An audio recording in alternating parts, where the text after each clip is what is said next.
سب سے پہلے ہے نیت. انما الاعمال بالنیات وانما لکل امرئ ما نوى. آپ دیکھیے کہ نیت نماز شروع کرنے سے پہلے بھی ضروری ہے اور اوور آل بھی نماز پڑھنے کی نیت بڑی ضروری ہے.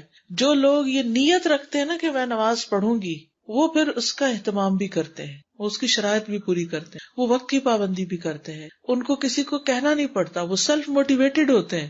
کسی بھی کام کی اچھی نیت آپ کو سیلف موٹیویشن دیتی، باہر سے دھکا نہیں لگانا پڑتا، اور یہ بڑا ضروری ہوتا ہے. یہ جو ہم کہتے رہتے نا کیا کریں، بچوں کو بار بار کہنا پڑتا ہے بار بار، تو آپ ان کی صرف بار بار پہ زور نہ رکھیں، ان کی نیت پہ کام کریں، ان کو اس طرح کی بات بتائیں کہ وہ نماز کا ارادہ خود کر لیں. جس بچے نے خود نماز کا ڈیسیژن لے لیا نا کہ مجھے پڑھنی ہی پڑھنی ہے، ہو سکتا ہے وہ ہوم ورک میں مشغول ہو کسی کام میں تو اسے یاد دہانی کرائے تو وہ ایک دفعہ سے ہی اٹھ جائے گا. اور جس بچے کی اپنی نیت نہیں نا، وہاں تو آپ دھکے ہی لگاتے رہیں گے، اور جب آپ نہیں ہوں گے گھر میں تو پھر کیا ہوگا، وہ نہیں پڑھیں گے کیونکہ ان کی نیت نہیں ہے. تو نیت بڑی ضروری ہے. انما الاعمال بالنیات. اور اسی طرح برائیوں کو چھوڑنے کی بھی، اس کو پھر ول پار سے بھی تعبیر کرتے ہیں، کبھی کوئی نام دیتے ہیں. برائیوں سے بچنے کی کیا ہے کہ اگر آپ کو کسی بھی چیز کی ایڈکشن ہے تو آپ پہلے خود پکا ارادہ کریں گے کہ میں نے نہیں کھانا یہ یا نہیں کرنا یہ، تو اللہ تعالیٰ آپ کو توفیق بھی دے گا اور کام آپ کے آسان بھی ہو جائیں گے. ٹھیک ہے. تو اس لیے جب بھی آپ کوئی نیکی کا کام کرنا چاہیں تو سب سے پہلے کیا کریں، اپنی نیت کا جائزہ لیں. واقعی میں کرنا چاہتی ہوں، یعنی تم چاہتے کیا ہو. ہم میں سے بہت سے لوگ کچھ کرتے کراتے نہیں، جب ملتے ہیں تو کہتے ہیں ہم یہ بھی چاہتے ہیں وہ بھی چاہتے ہیں. واقعی چاہتے ہو؟ اگر واقعی چاہتے ہوتے تو سبب بن جاتا. صرف کہنے سے نہیں بات بنتی، چاہت سے ہوتی. جس کی چاہت سچی ہوتی ہے نا، وہ کہاں سے کہاں پہنچ جاتا ہے. تو دل میں نیت ہے. نماز کی نیت کس سے ہوتی ہے؟ دل میں نیت کرنا. ابن القیم رحمہ اللہ نے کہا نیت کسی چیز کے قصد کرنے اور عزم کرنے کا نام ہے، اور اس کا مقام دل ہے. زبان کے ساتھ اس کا قطعاً کوئی تعلق نہیں. ومحلها القلب. یہ دیکھ رہے اوپر عربی عبارت لا تعلق لها باللسان اصلا. اس کا تعلق زبان سے نہیں، نیت دل سے ہوتی ہے، زبان سے بولنی نہیں ضروری. بعض لوگوں نے نیت کے الفاظ بنائے ہوئے ہیں، 2 رکعت نماز سنت، منہ طرف خانے کعبے کے، پتہ نہیں آگے کیا، مجھے تو بھول گئی. جی بچپن میں سکھائی گئی تھی تو ہم باقاعدہ کھڑے ہو کے پہلے یہ سارے لفظ دہرا کے پھر اللہ اکبر کہتے. تو ایسی کوئی چیز نہیں. تو وہ کہتے ہیں کہ نبی صلی اللہ علیہ وسلم اور آپ کے صحابہ میں سے کسی سے بھی کسی بھی حال میں نیت کے سلسلے میں کوئی ایک لفظ بھی نقل نہیں کیا، یعنی نیت میں کیا بولنا چاہیے. کیونکہ اگر نیت کا تعلق بولنے سے ہوتا نا تو پھر ہمیں الفاظ دیے جاتے کہ یہ بولو، تو کچھ بھی نہیں بتایا گیا ہمیں، کیونکہ نیت دل سے ہی ہوتی ہے. آپ کی نیت ہے تو وضو کرنے گئے نا، آپ کی نیت ہے تو مصلی بچھایا نا، آپ کی نیت ہے تو یہاں آ کے کھڑے ہوئے، کہ بغیر نیت کے یہ سب ہو رہا ہے. تو یہی نیت ہے. اور اس وقت انسٹنٹلی انسان کہتا ہے فرض پڑھ رہا ہوں، یہ سنت، یہ نفل، یہ کیا پڑھو. یہاں سے ہی دل کی حضوری شروع ہو جاتی ہے. جب ہم منہ سے بولتے ہیں نا تو بعض اوقات دل سے کچھ بھی نہیں سوچ رہے ہوتے. جب ہم دل سے نیت کو دہرا رہے ہوتے ہیں نا کہ میں نماز پڑھنے لگا، فلاں نماز پڑھ، تو یہ چیز آپ کو فوکس کرتی ہے آغاز میں ہی نماز کی طرف. یہاں سے خشوع و خضوع کا بیچ پڑ جاتا ہے. جو کوئی وضو کے لیے بیٹھتا ہے تو وہ وضو کی نیت کر لیتا ہے، جو نماز کے لیے کھڑا ہوتا ہے تو نماز کی نیت کر لیتا ہے. زبان سے نیت کرنا سنت سے ثابت نہیں. ابن القیم رحمہ اللہ نے نیت کو الفاظ میں بیان کرنے کے متعلق کہا، اگر تم میں سے کوئی نوح علیہ السلام کی عمر تک بھی زندہ رہے پھر وہ اس بات کو تلاش کرتا رہے، یعنی کتابوں میں، کہ کیا رسول اللہ صلی اللہ علیہ وسلم یا آپ کے اصحاب میں سے کسی ایک نے بھی ایسا کچھ کیا، تو وہ کامیاب نہیں ہو سکے گا. کسی کتاب میں نہیں ہے. انہوں نے کافی تلاش کیا ہوگا نا، سوائے اس کے کہ وہ خالص جھوٹ بولے گا. بس اگر اس میں کوئی بھلائی ہوتی تو صحابہ ہم سے سبقت لے جاتے، یعنی بول کے کچھ کہنے میں بھلائی ہوتی تو صحابہ ضرور کرتے اور ہماری اس بات پہ رہنمائی کر دیتے. چونکہ نماز ہے نا، اس لیے اتنی زیادہ تاکید ہو رہی ہے. ابن عثیمین کہتے ہیں کہ نیت کے الفاظ کی ادائیگی نبی صلی اللہ علیہ وسلم سے نہ تو نماز میں اور نہ ہی وضو، نہ روزے، نہ کسی دوسری عبادت میں ثابت ہے، حتیٰ کہ حج اور عمرہ میں بھی نہیں. نبی صلی اللہ علیہ وسلم جب حج یا عمرے کا ارادہ کرتے تو آپ یہ نہیں کہا کرتے تھے کہ اے اللہ میں یہ اور یہ کرنا چاہتا ہوں، نویت ان احج یا نویت ان اعتمر، ایسا کچھ نہیں کہتے تھے. نبی صلی اللہ علیہ وسلم سے یہ ثابت نہیں، اور نہ ہی آپ صحابہ کرام میں سے کسی ایک کو ایسا کرنے کا حکم دیا. اور جہاں تک حج و عمرہ کی ادائیگی میں لبیک عمرہ یا لبیک حجہ کا تعلق ہے تو اس بارے میں کہتے ہیں کہ اس کا معنی یہ نہیں کہ یہ نیت کے الفاظ کی ادائیگی ہے. لبیک حج یا لبیک عمرہ جو ہے اس کا معنی تلبیہ ہے، کہ کس چیز کا تلبیہ شروع کر رہا ہوں. نیت تو پہلے ہی آپ نے کی، جب نیت کی تو پیسے جمع کیے نا، نیت کی تو آپ نے ٹکٹ خریدا اور ایجنٹ سے رابطہ کیا، یہ حج کی نیت میں خود ہی شامل ہو گیا.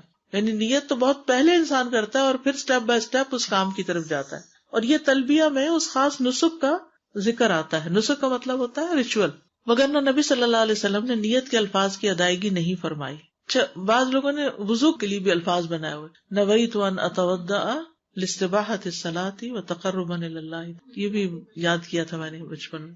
نیت کو اللہ کے لیے خالص کرنا، نیت کو اللہ کے لیے خالص کرنا یہ بڑا ضروری ہے. نماز میں کسی اور کی طرف دھیان نہیں جانا چاہیے کہ فلاں بھی خوش ہو جائے اور فلاں کو بھی راضی کر لوں، یا کسی بت کے آگے یا کسی اور انسان یا کسی چیز کے نہیں، صرف اور صرف اللہ کے لیے. کہہ دو میرے رب نے انصاف کا حکم دیا ہے، اور اپنے رخ ہر نماز کے وقت سیدھے رکھو اور اس کے لیے دین کو خالص کرتے ہوئے، یعنی نیت خالص کرتے ہوئے اس کو پکارو. جس طرح اس نے تمہاری ابتدا کی اسی طرح تم دوبارہ پیدا ہوگے. جب بھی آپ نماز ادا کرنے، اچھا کام کرنے، نیکی کا کام کرنے کا ارادہ کریں تو اس نیت سے کریں کہ یہ ایک ایسا عمل ہے جو آپ اپنے رب العالمین جل جلالہ کے پاس رکھنا چاہتے ہیں، وہاں سنبھالنا چاہتے ہیں، وہاں اس کی جزا چاہتے ہیں. نیت ہوگی، آپ مصلی پہ آ کے کھڑے ہوگے. اب نماز کا آغاز ہو رہا ہے. سب سے پہلے تکبیر تحریمہ، تکبیر اللہ اکبر ہوتی، تکبیر تحریمہ. تکبیر تحریمہ کا مطلب کیا ہے؟ تکبیرۃ الاحرام کو تکبیر تحریمہ اس لیے کہا جاتا ہے کیونکہ اس کو کہنے اور اس کو بجا لانے سے انسان پر ہر وہ چیز حرام ہو جاتی جس سے پہلے اس پر حلال ہو. جب آپ حج کا ارادہ کرتے ہیں تو کیا کرتے ہیں؟ پہلا رکن کیا ہے؟ احرام. احرام، احرام کے بعد کیا ہوتا ہے؟ پابندیاں. یس. نماز کا احرام کیا ہے؟ اللہ اکبر.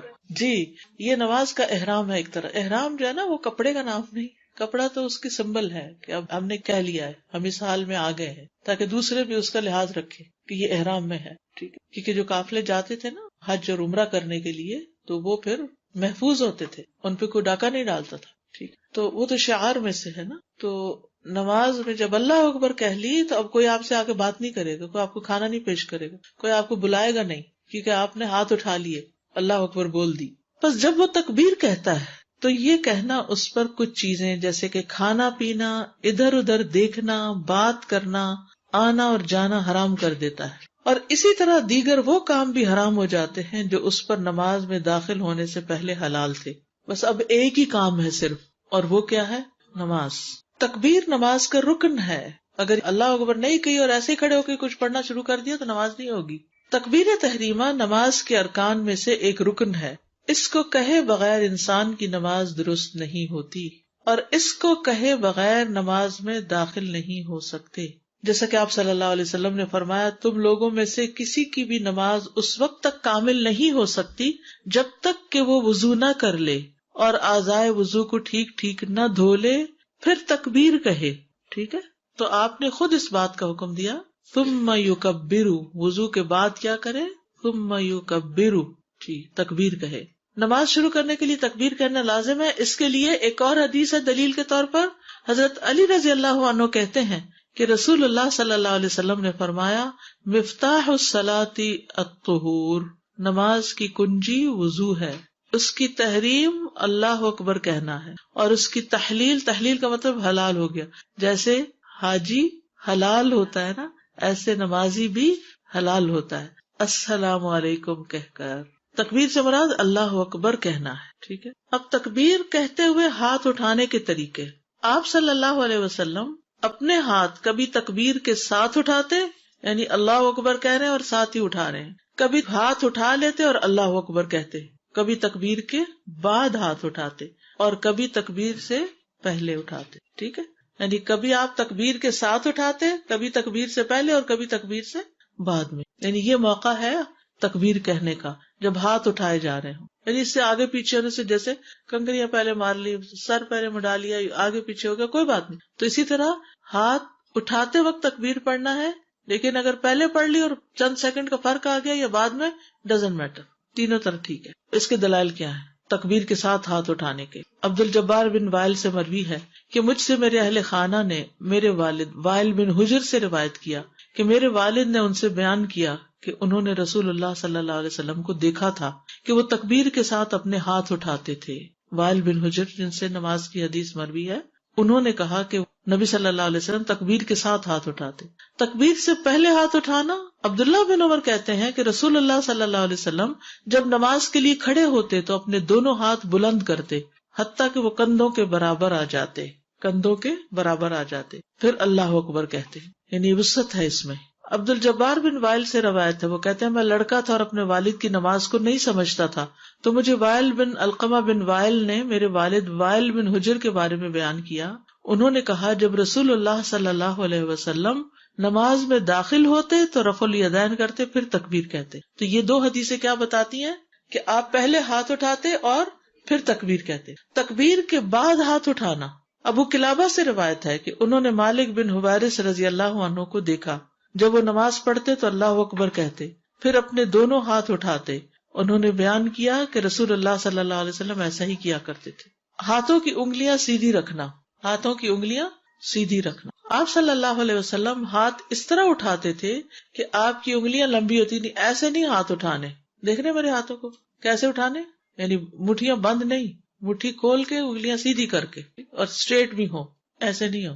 کچھ لوگ کیا کر رہے ہوتے ہیں، ایسے اینگل پہ کر رہے ہوتے ہیں، ایسا نہیں، سیدھی. ہاتھوں کی انگلیاں سیدھی یعنی آسمان کی طرف ہو، یوں سمجھے. آپ صلی اللہ علیہ وسلم ہاتھ اس طرح اٹھاتے تھے کہ آپ کی انگلیاں لمبی ہوتی تھی، سیدھی کھڑی ہوتی تھی، مڑی ہوئی نہیں ہوتی تھی. نہ ہی ان میں فاصلہ ڈالتے نہ ملا کے رکھتے، یعنی یوں بھی نہیں کھول کے رکھتے تھے اور یوں بھی نہیں کرتے تھے، نہ بہت کھول کے نہ بہت اکڑا کے، بلکہ نارمل طریقے سے سیدھی کھلی ہوئی. ابو ہریرہ رضی اللہ عنہ سے مروی ہے، کہتے ہیں کہ رسول اللہ صلی اللہ علیہ وسلم جب نماز میں داخل ہوتے تو اپنے ہاتھ کی انگلیاں سیدھی کر کے اٹھاتے، یعنی ان کو لمبا رکھتے، مڑی ہوئی نہ ہوتی، نہ زیادہ کھولنا نہ ملانا. سعید بن سمان کہتے ہیں ابو ہریرہ رضی اللہ عنہ ہمارے پاس مسجد بنو زریق میں تشریف لائے.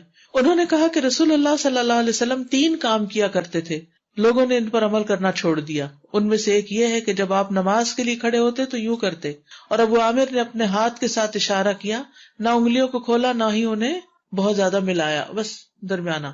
ہو سکتا ہے آپ میں سے کوئی سوچ رہا ہو کہ یہ باتیں کوئی کرنے کی، ہر کام کا ایک پروٹوکول ہوتا ہے نا، اور ہر کام کا ایک خاص طریقہ ہوتا ہے. جب ایک عورت کی شادی ہوتی ہے، اب تو شادی کے بغیر بھی بیوٹی پارلر جاتی ہے اور وہ تیار ہو رہی ہوتی ہے، تو کتنی دیر لگتی ہے اور کتنی چیزوں کا خیال رکھا جاتا ہے. چھوٹی چھوٹی باتوں کا خیال رکھا جاتا ہے، کتنی چھوٹی چھوٹی. اگر ایک ایکسٹرا بال بھی نظر آ رہا ہو کہیں تو اس کو بھی، سب کو کہ ایک بال آنے اس سے کیا فرق پڑتا ہے، وہی تو زیادہ چبھتا ہے. لوگ صاف منہ نہیں دیکھتے، وہ ایک بال ضرور دیکھیں گے کہ یہ بال بڑا ہوا ہے. تو اللہ کے حضور جا رہے ہیں تو پوزیشن تو ٹھیک ہونی چاہیے نا. اور پھر اس میں آپ دیکھیے کہ جیسے یہ بیان کرنے سے کتنی سہولت ہے کہ نیچرل وے میں رہو. اب اگر یوں کر کے کوئی پڑھ رہا ہے تو عجیب سے لگتا ہے نا، اور اگر یوں کر کے پڑھا ڈھیلا سا تو بھی غفلت کی علامت ہے، یہ اکڑ کی علامت ہے، غفلت کی علامت ہے. نارمل رہو، نیچرل رہو. اس سے ہمیں زندگی گزارنے کے اور سلیقے بھی پتہ چلتے ہیں. نہ تو بہت تصنع اور تکلف کرو اور نہ ہی اپنے آپ کو مشقت میں ڈالو اور نہ ہی اتنے ڈھیلے بن جاؤ، اعتدال میں رہو. پھر کندھوں تک ہاتھ اٹھانا. سالم اپنے والد سے روایت کرتے ہیں، وہ کہتے ہیں میں نے رسول اللہ صلی اللہ علیہ وسلم کو دیکھا جب آپ نماز شروع کرتے تو اپنے دونوں ہاتھ اٹھاتے حتیٰ کہ وہ آپ کے کندھوں کے برابر آ جاتے اس طرح. یا پھر کانوں تک ہاتھ اٹھانا، تھوڑا اور اوپر لے آنا. وائل بن حجر سے مروی ہے، کہتے ہیں کہ میں نے کہا میں ضرور رسول اللہ صلی اللہ علیہ وسلم کی نماز دیکھوں گا کہ آپ کیسے پڑھتے ہیں. انہوں نے کہا چنانچہ رسول اللہ صلی اللہ علیہ وسلم کھڑے ہوئے، قبلے کی طرف رخ کیا، اللہ اکبر کہا، پھر اپنے دونوں ہاتھ اٹھائے حتیٰ کہ آپ کے کانوں کے برابر آ گئے. یعنی اگر تھوڑا نیچے ہو گیا، تھوڑا اوپر ہو گیا تو کوئی یہ نہیں کہ سر سے اوپر کر لے، اس کی اجازت نہیں ہے. اور اس میں بھی آپ دیکھیں نا، کمفرٹیبل انسان کہاں ہے، درمیان میں ہی کمفرٹیبل ہے نا. جب بہت اونچا جاتا ہے تب بھی مشقت ہے. یعنی دین نے ہمیں جو طریقے سکھائے ہیں ان میں سہولت ہے، عمومی طور پر ایکسیپشنل کیس پر کم رہ جاتے ہیں، مشکلات سے بچایا ہمیں. نبی صلی اللہ علیہ وسلم کا اونچی آواز سے تکبیر کہنا، کیونکہ آپ نماز کی امامت کراتے تھے، آپ تکبیر اونچی آواز میں کہتے یہاں تک کہ پیچھے والے آپ کی آواز سن لیتے. اس سے ہی پتہ چلتا ہے کہ مؤذن کو اس بات کا خیال رکھنا چاہیے، یعنی بلند آواز سے کہنا چاہیے اللہ اکبر، تاکہ یہ نہ ہو، کیونکہ بعض اوقات ایسا ہوتا ہے کہ امام صاحب مائک آن کرنا بھول جاتے ہیں اور اللہ اکبر بھی اس طرح کرتے کہ پیچھے لوگ کھڑے ہی رہتے کہ پتہ نہیں نماز کب شروع ہوگی. جب دوسری اللہ اکبر ہوتی ہے رکوع میں جانے کی تو ہو جاتا او رکعت ہی مس ہو گئی. تو امام کو ان چیزوں کا لحاظ رکھنا چاہیے. جابر سے روایت ہے کہ رسول اللہ صلی اللہ علیہ وسلم بیمار پڑ گئے اور ہم نے آپ کی اقتداء میں نماز پڑھی جبکہ آپ بیٹھے ہوئے تھے اور ابو بکر آپ کی تکبیر لوگوں کو سنا رہے تھے. اس سے یہ بھی پتہ چلتا ہے کہ اگر امام کی آواز ذرا کم ہے اور کراؤڈ بڑا ہے تو ذرا پیچھے سے کوئی اس تکبیر کو دوہرا دے تاکہ سب سن لیں. حرم میں آپ نے دیکھا ہوگا کہ ہمیشہ پیچھے سے رپیٹ ہوتی. تو ایک دفعہ میں نے سوچا کہ اس تکلف کی کیا ضرورت ہے، مائک ہے، سب کو سنائی دے رہی ہے آواز. لیکن پھر مجھے سمجھ آئی کہ ایک دن یہ ہوا کہ جگہ قریب نہیں ملی تو کافی دور کھڑے ہونا پڑا. اب اس میں پہلی تکبیر نہیں سنائی دے رہی تھی، وہ دوسری ہی سنائی دے رہی تھی. تو بعض اوقات اینگل ایسا ہوتا ہے، بعض اوقات اسپیکر خراب ہو جاتا ہے، بعض اوقات آواز ایک دم دھیمی ہو جاتی ہے، اور امام جو ہوتا ہے وہ تو اللہ اکبر کہہ دیتا ہے، اور وہ پیچھے والا کیا کرتا ہے، اللہ لمبا کر کے کرتا ہے، تو وہ سنائی دے جاتی ہے، پھر تو نماز خراب نہیں ہوتی. تو اس کی بھی دلیل ہمیں یہاں سے ملتی ہے. عام گھر میں ہر وقت ایسا کرنے کی ضرورت نہیں ہے کہ دو لوگ نماز پڑھ رہے ہیں، لیکن یہ کہ جہاں کراؤڈ زیادہ ہو وہاں چاہے اسپیکر بھی ہو پھر بھی کر دینے میں کوئی حرج نہیں. لوگوں کو فیسیلیٹیٹ کرنا اصل مقصد ہے. امام کے بعد مقتدی کا آہستہ تکبیر کہنا. ابو سعید سے مروی ہے رسول اللہ صلی اللہ علیہ وسلم نے فرمایا جب امام اللہ اکبر کہے تو تم بھی اللہ اکبر کہو. یعنی جو فالوورز ہیں، مقتدی ہیں، وہ آہستہ سے اللہ اکبر کہیں. اگر وہ سارے بھی زور سے آمین کی طرح اللہ اکبر کہیں گے تو کیا ہوگا؟ ہم تو خواتین ہیں، خیر ہے، لیکن جنرلی پتہ تو ہونا چاہیے نا، اگر کوئی کر رہا ہو تو اس کو روکا جا سکے. اس کی وجہ یہ ہے کہ مثلاً اگر مسجد میں زور زور سے اللہ اکبر کی آواز آنے لگے تو آپ کو پتا ہے نا کہ پھر نیبر گھبرا کے باہر آ جائیں گے کہ شاید ہم پہ اٹیک ہونے لگا ہے. کیونکہ افسوس کے ساتھ کہنا پڑتا ہے کہ اللہ کے نام کو، وہ بھی اللہ کی بڑائی کو، ایسے مقاصد کے لیے استعمال کیا گیا کہ جس سے دوسرے لوگ جو ہیں وہ ان الفاظ سے ہی گھبرا گئے. حالانکہ اللہ اکبر اتنا خوبصورت کلمہ، تو اس میں بڑی بھلائی ہو گئی کہ آمین کا تو اونچا کہنا لازم کیا لیکن اللہ اکبر کا نہیں. مقتدی کا سکوت اختیار کرنا.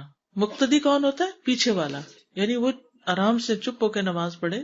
زید بن ارقم سے روایت، انہوں نے کہا ہم نماز میں بات چیت کر لیا کرتے. ایک آدمی نماز میں اپنے ساتھی سے گفتگو کر لیتا جو اس کے پہلو میں کھڑا ہوتا، یہاں تک کہ یہ آیت نازل ہوئی وَقُومُوا لِلَّهِ قَانِتِينَ، اور اللہ کے لیے فرما بردار ہو کر کھڑے رہو.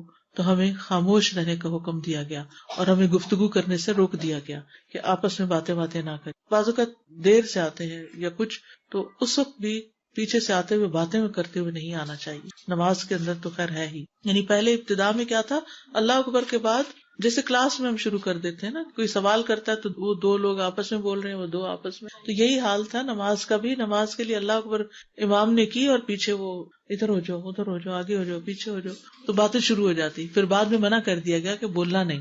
ٹھیک ہے، یہ نماز کا حصہ ہے، سکوت، خاموشی. دنیا کی بات کوئی نہیں کرنی. نماز کے اندر کی بھی چیزیں بھی آہستہ، اور دنیا کی بات بھی نہیں. جسٹ فار کلیئرٹی استاذہ جی، یہ جو پوائنٹ تھا کہ امام کے بعد مقتدی کا آہستہ تکبیر کہنا، تو جس اس لیے کہ جب ہم مقتدی ہیں تو بھی ہمیں تکبیر کہنا ہے. بعض لوگ یہ نہ سمجھیں کہ امام کا اللہ اکبر کہنا ہمارے لیے کافی ہو گیا، یعنی اس لحاظ سے جی، یعنی اس پوائنٹ کا دونوں طرف سے آ رہا تھا نا، وہ جو ریڈ کیا ہوا تھا انہوں نے. میرے تصور میں آیا کہ اگر یہ طریقہ نہ سکھایا جاتا تو حرم میں جب لوگ نماز پڑھتے ہیں کیسی افراتفری ہوتی، کس قدر شان اور کتنی خوبصورتی نظر آتی اس عبادت میں. ایک اللہ اکبر کہا اور صفیں بن گئی اور ایک طریقے سے کھڑے ہو گئے. اور یہی حال مسجدوں میں ہوتا ہے، اور جہاں لوگ اس چیز کا اہتمام نہیں کرتے یا معلوم نہیں ہوتا ان کو، تو صفوں میں پھر ہلچل بھی ہوتی ہے اور آوازیں بھی آتی ہیں جس سے دوسرے لوگوں کی نماز متاثر ہوتی. تو اللہ نے بڑی خوبصورت طریقے سے عبادت سکھائی. بالکل. میں پوچھ رہی تھی کہ یہ نماز میں عمل کثیر کس کو کہا جائے گا؟ مطلب اگر آپ نے دونوں ہاتھ یوز کر کے کوئی کام کیا، جیسے بچہ ہی اٹھانا ہے یا کچھ، اور آپ نے دونوں ہاتھ یوز کیے، تو وہ عمل کثیر ہوگا؟ نہیں، عمل کثیر بلا وجہ دو ہاتھ سے دوپٹہ ٹھیک کر رہے ہیں، دو ہاتھ سے کوئی چیز پکڑ کے ادھر کر رہے ہیں، دو اور ایک ہاتھ کی بات نہیں ہے. اصل بات یہ کہ بلا ضرورت، سوائے اشد مجبوری کے کہ جس میں نماز ہی خراب ہو رہی ہے، مثلاً کوئی بچہ پاس پڑا، شور ہی مچایا جا رہا ہے اور آپ سے نماز، تو اس کو ایک دپ لگا دینا، تھوڑی سی ہلکا سا دپ سے مراد یہ کہ ایسے اس کو ٹیپ کر دینا کہ بھائی چپ کرو، اسے پتہ چل جائے گا. یا بچہ ایک رو رہا ہے اور اب نماز مغرب کی ہے، وقت جا رہا ہے. مجھے اچھی طرح یاد ہے، میری پہلی بیٹی پیدا ہوئی، مغرب کی اذان ہوتی ہے اور وہ چیخنا چلانا شروع کر دے. تو اب میں کہتے ہیں وقت تو تھوڑا سا، نماز تو پڑھنی، یہ کیسے ہو سکتا ہے؟ اب یہ بھی دل نہیں چاہتا کہ انسان پھینک کے تو خود نمازیں پڑھتا رہے اور وہ ہلکان ہو جائے.